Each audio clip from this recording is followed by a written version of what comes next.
தாவணி போட்ட தீபாவளி வந்தது என் வீட்டுக்கு. மலராத பாதி மலர் போல. எப்படி ராஜா பகவத் மாதிரி இருக்கா? Hi Malini, I am Krishnan. அது சொல்லியாகணும், நீ அவ்வளவு அழகு. And I'm in love with you. முன்தினம் பார்த்தேனே வாழ்க்கையை யோசிங்கடா, தலையெழுத்த நல்லா யோசிச்சு பாருங்கடா. என்ன ஆயிடுச்சுன்னா இவர மாதிரியே போடணும்னு ஆசை வருது.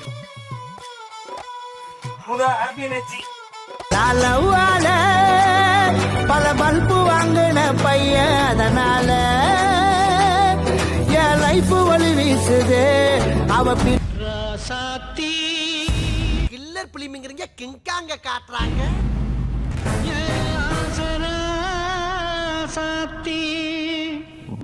என் வாழ்க்கையில் இன்னும் நான் எல்லா குடும்பங்களை பார்க்கணும்னு இருக்கோ எனக்கே தெரியல. அடிசியா